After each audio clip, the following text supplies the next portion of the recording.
de nós. Proclamação do Evangelho de Jesus Cristo, segundo Mateus. Glória a vós, Senhor. Depois que a multidão comera até saciar-se, Jesus mandou que os discípulos entrassem na barca e seguissem à sua frente para o outro lado do mar.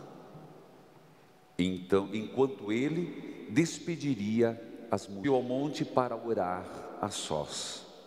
A noite chegou, porém já estava longe da terra. Era agitada pelas 3 horas da manhã. Jesus veio até os discípulos andando sobre o mar. Ficaram apavorados e disseram: é um fantasma. E gritaram de medo.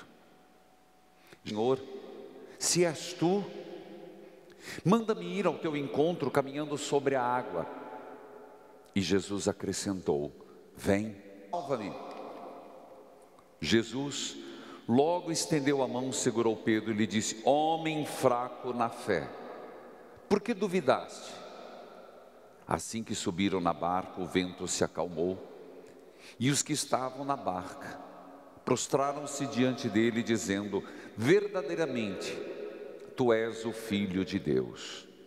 Após a travessia, desembarcaram em Genezaré. Os habitantes daquele lugar reconheceram Jesus e espalharam todos os doentes e pediam que pudessem ao menos da salvação. Glória a vós, Senhor. Que a palavra de Deus perdoe os nossos pecados. Amém. Queridos filhos e filhas, inclusive ontem à noite, na minha Lectio Divina, é a última. Mas quando eu cheguei hoje no rádio, no diário espiritual que vocês têm, está repetido o evangelho que foi o de ontem. Mas no lecionário está escrito com muita clareza: quando o evangelho de Marcos, que foi de ontem, for recitado no domingo, no ano A, sugere-se esse outro evangelho. Então, explicando porque alguns vão ler o evangelho de ontem e de repente aqui na missa viram que a linha de pensamento de Mateus é a mesma. Se antes era mostrar Jesus mestre, hoje é mostrar o Messias. Jesus, o Messias. E como assim? Lembra, e é pegar o gancho, que eu disse que o milagre da multiplicação dos pães vem precedido de uma cura. Jesus desce do barco e cura. Só quem pode curar é o Messias. Multiplica os pães e faz o grande milagre, que é um exemplo para nós, para nossa aplicação prática, a partilha. Hoje, mais um grande feito, próprio de quem é o Messias, e só o Messias pode fazer.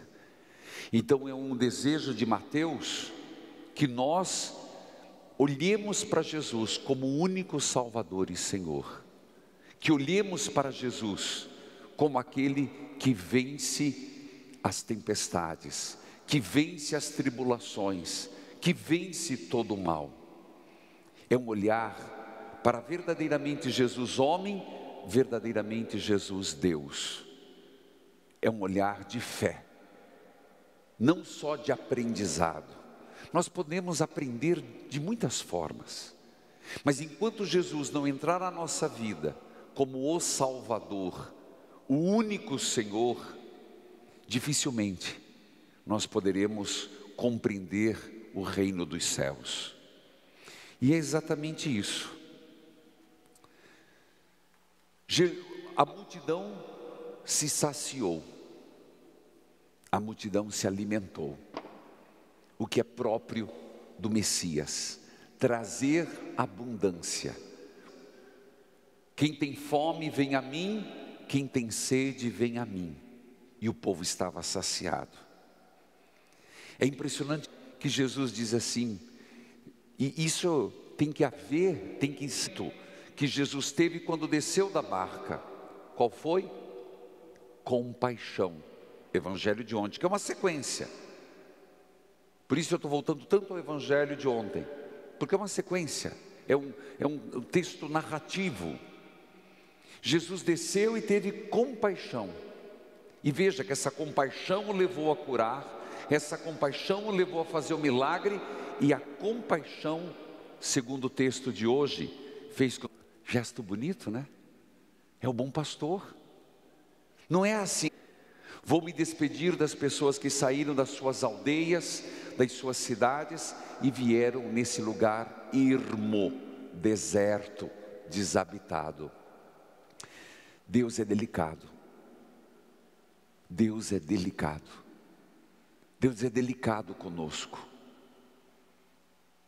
Por isso que é uma tremenda ingratidão nós atribuirmos a pandemia a Deus. É uma tremenda ingratidão as nossas tempestades, as nossas tribulações ser atribuída a Deus.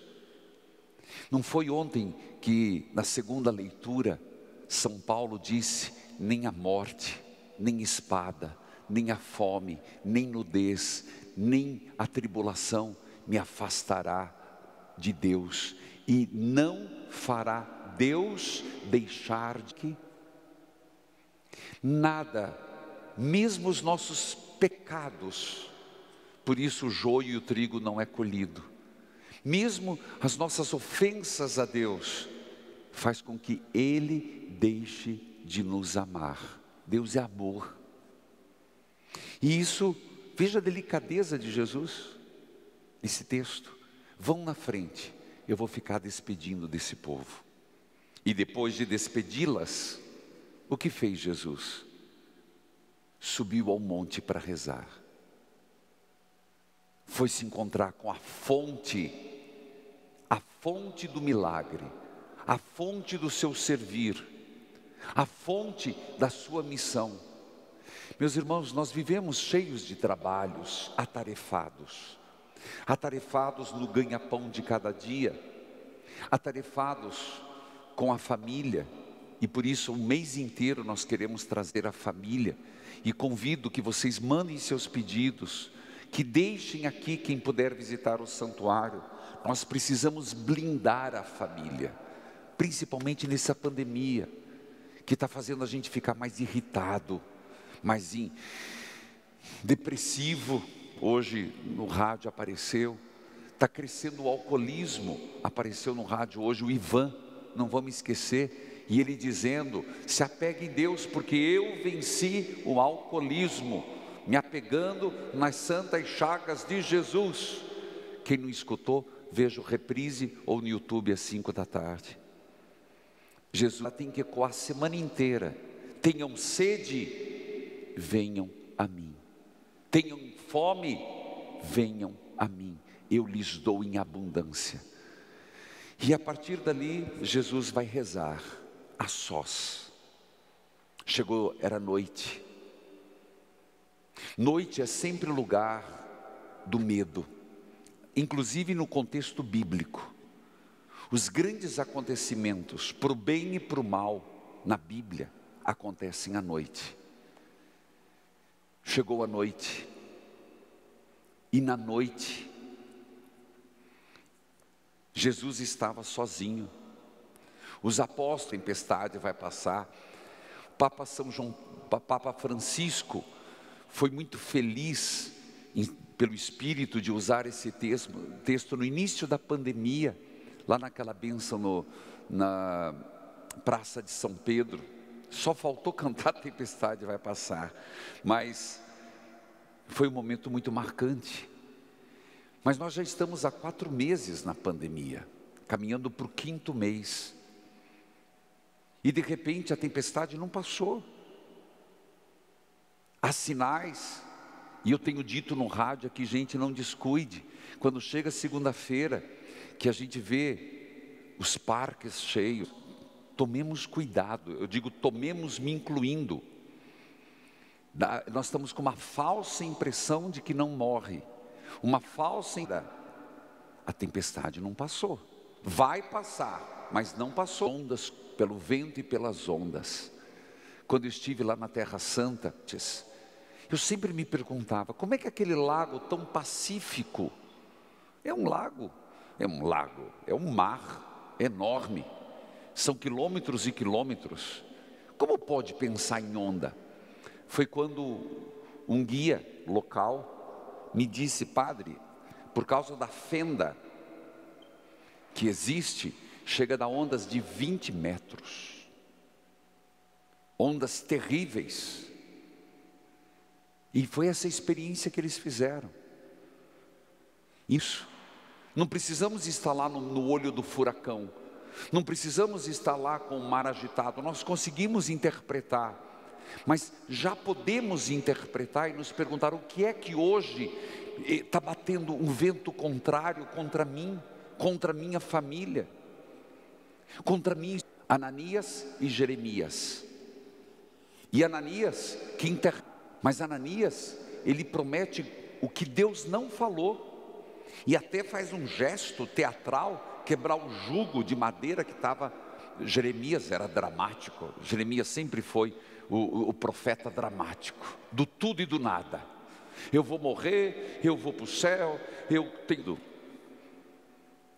Jeremias, você não seguiu os sinais de Deus, você não está falando, Ananias, o que Deus está dizendo, suas palavras são mentirosas, por isso, destronado agora, pelo contrário, vai ser de ferro o jugo, povos, até os animais lhe serão servis. Por isso, tão forte aquele texto, ensinai-me a fazer vossa vontade. Então o que eu quero dizer no Evangelho? Ensinai-me a fazer a vontade. O que fazer na hora da tempestade? O que fazer na hora de um desemprego? O que fazer na hora da morte de alguém?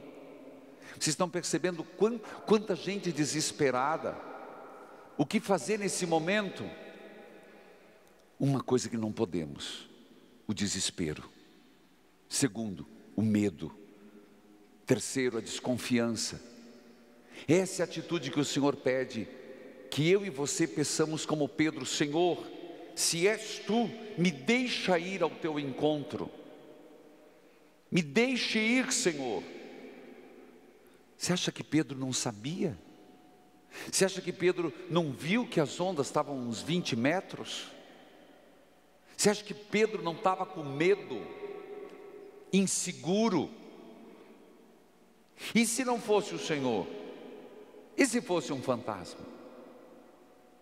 Imagina, e não me vinha com outra conversa, de colocar o primeiro, todo mundo falando, Jesus andou sobre as águas, Jesus e Pedro, dois andaram sobre as águas, mas eu fico imaginando o movimento de Pedro, de sair do barco,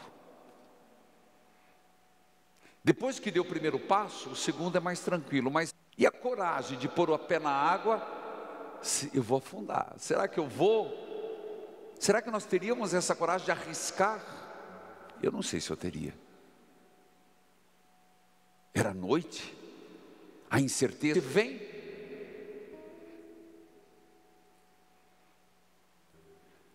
O Senhor está se levantando para nós e dizendo isso a cada um de nós, e cada um está vivendo um momento particular.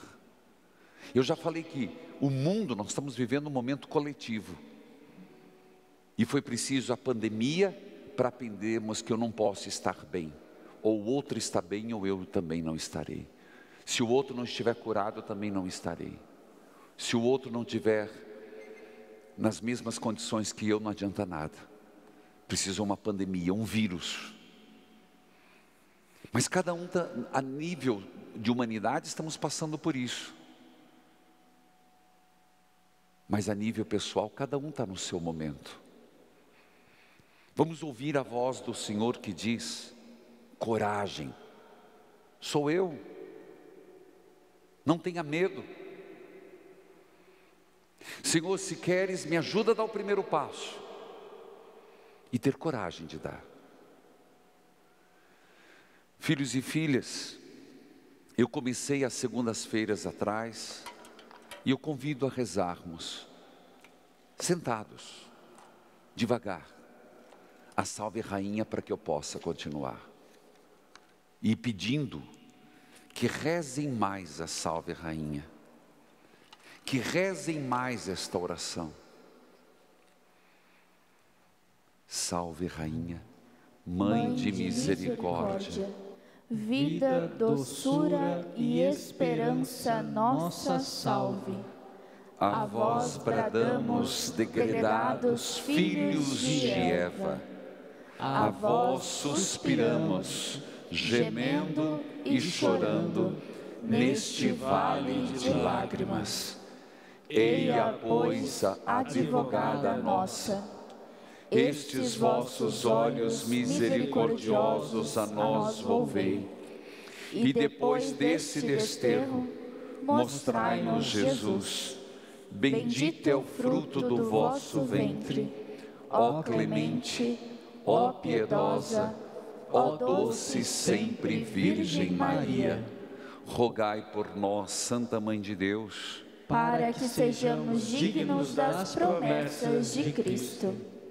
Lembrando o seu autor, já falei da vida dele, Hernano Contrat. Nesse terceiro dia, eu me atenho àquilo que comecei semana passada e continuo e creio que hoje termino. A vós suspiramos, gemendo e chorando neste vale de lágrimas. Lembra que eu falei dos degredados filhos de Eva? Exilados, expatriados. E exatamente tem a ver com o que estávamos refletindo. Vivemos gemendo. E esse gemer não é só um gemer da dor.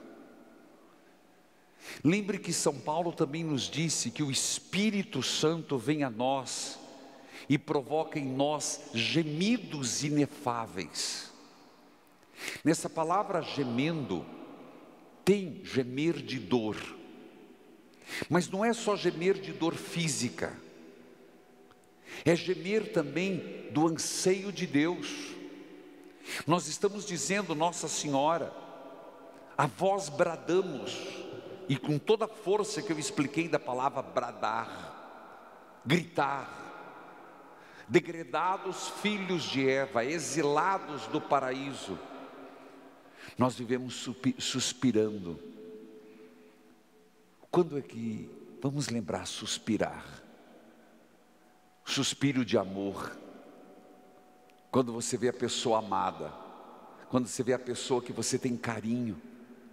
Nós vivemos suspirando por Deus, mas suspirando também, e é sempre essas duas conotações, suspirando pelo eterno, suspirando pelo perene, suspirando por estar com Deus, mas ao mesmo tempo, aquele suspiro profundo, quando estamos angustiados, que a gente faz.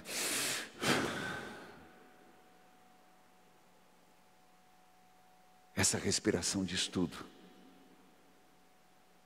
É um aperto. E a vida é isso. É um suspirar pelo que vem, é um suspirar pelo que nos abate. A mesma dimensão do gemer. O gemer do Espírito em nós, que não descansa enquanto não estiver em Deus. O gemer do Espírito, que provoca em nós esse Abba, Pai. E nós vivemos gemendo. Gemendo até bem-aventurados os aflitos. Bem-aventurados os que choram. Aqui chorando neste vale de lágrimas, não é só, nós temos uma visão equivocada de o choro será dos fracos. Não, não se trata disso. Bem-aventurados os que choram, que chorando no vale de lágrimas. Lembra, bem-aventurado, dai-me, Senhor, a graça de chorar meus pecados, de chorar minhas falhas. Esse chorar, o grande monge, todo deficiente, deve ter chorado muito. Esse homem que era desprezível, tanto que a própria mãe o entregou para os padres, com 7 anos, porque deve ter passado muito vale de lágrimas, terminando a vida cego e todo atrofiado. Mas esse vale de lágrimas significa aquilo que nós esperamos também no Senhor. Então é uma realidade presente, mas com uma esperança no futuro. E é o que nós pedimos a Nossa Senhora, a rainha, a mãe de misericórdia, dizendo: a vós, mãe, nós suspiramos com o pé na terra e o olhar no céu. Nós gememos com a ação do Espírito Santo, mas sabemos o que nos espera, chorando neste vale de lágrimas, porque nós somos inconformados com o mundo. O chorar aqui é chorar os pecados, é chorar inconformado com o mundo. Ai de vós que hoje choram, porque serão consolados. É uma bem-aventurança. Depois eu expliquei, semana passada, só faltava essa linha, a advogada nossa, expliquei sobre os olhos misericordiosos, e aí continuo. E depois desse desterro, de novo, não é pessimismo. Toda vez que nós rezamos uma Salve Rainha, nós temos que entender: desterro é o mesmo que degradado. Cada vez que rezamos, eu digo: reze mais, a Salve Rainha é poderosíssima. Tem uma catequese, por isso que eu estou falando nessa terceira segunda-feira.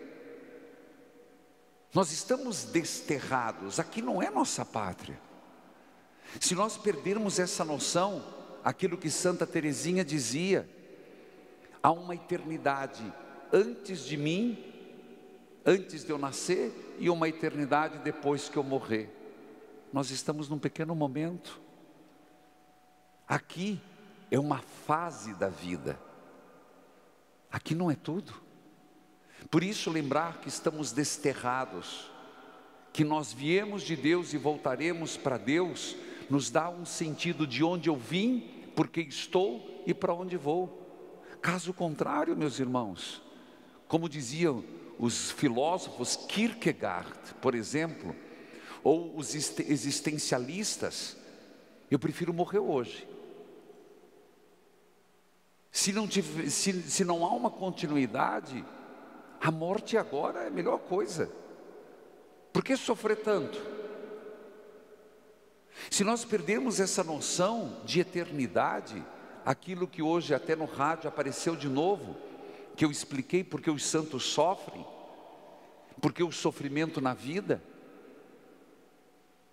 que eu percebi que as pessoas se chocaram um pouco, mas é a forma de entender o sofrimento. É porque nós estamos desterrados. Não que isso aqui não é importante, não que essa vida não seja importante, mas é uma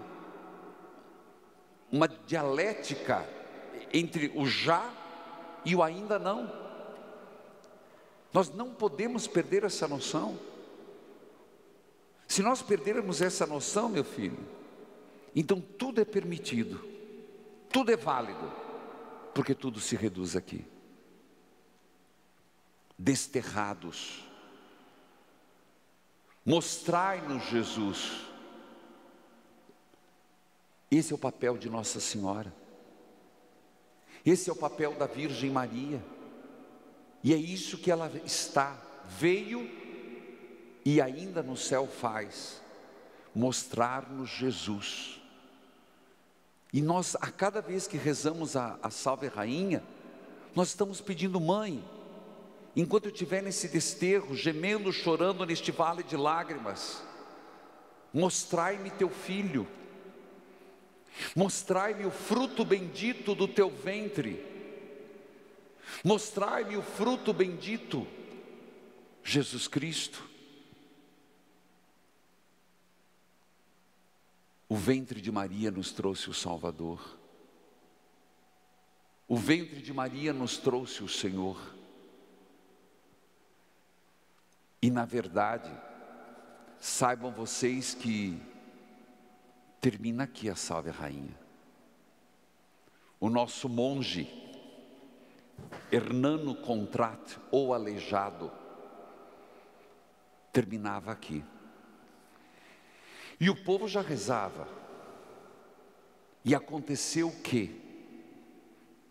Na véspera de Natal, de 1146, o grande, e aqui eu não vou adentrar a vida dele, mas sugiro que o façam, São Bernardo de Claraval, o homem todo mariano, ele foi enviado pelo Papa para a Alemanha, e ele foi. E na véspera de Natal, de 1146, ele chegou na cidade de Espira, e foi até a catedral. São Bernardo de Claraval era um homem muito eloquente, santo, e em vida fazia muitos milagres, tanto que o fez. Era um homem distinto, devotíssimo de Nossa Senhora. Os próprios reis germânicos foram receber esse enviado do Papa, mas não só por ser enviado do Papa, pela santidade que ele gozava.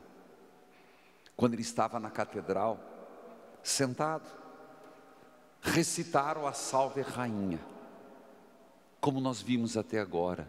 Salve Rainha, Mãe de misericórdia, vida, doçura e esperança, nossa salve. A vós bradamos, degredados filhos de Eva, a vós suspiramos, gemendo e chorando neste vale de lágrimas. Eia, pois, advogada nossa, estes vossos olhos, misericordiosos a nós volvei. E depois desse desterro, mostrai-nos Jesus bendito, o fruto do vosso ventre. Antes de falarem o amém, esse homem levantou e começou a gritar, prostrando-se no chão por 3 vezes. Ó clemente, ó piedosa, ó doce sempre Virgem Maria. E a partir daquela noite, véspera de Natal, a Salve Rainha teve essas três palavras acrescentadas. E quando lhe perguntaram, a resposta dele foi: depois de tudo que foi dito a Maria, tudo que foi lembrado a mãe do que somos, olha a frase, de tudo que foi lembrado a mãe do que somos e o que devemos ser, nós temos que gritar: Mãe, seja clemente, Mãe, seja piedosa, porque és. Mãe, tu és doce e sempre virgem. Queridos filhos e filhas, hoje nós estamos aqui para rezar pelas almas do purgatório. Se quer um conselho, e eu aprendi assim, e não foi um aprendizado muito longo, pegar a Salve Rainha e trazer para mim a oração diária, não faz muito tempo. Eu também era acostumado no terço, algumas vezes nas completas, às vezes também sapecava a Salve Rainha na completa, mas todos os dias eu rezo. E lembro e insisto, pelas almas do purgatório e para nós em vida, a Salve Rainha é de grande valia. Rogai por nós, Santa Mãe de Deus, para que sejamos dignos das promessas de Cristo.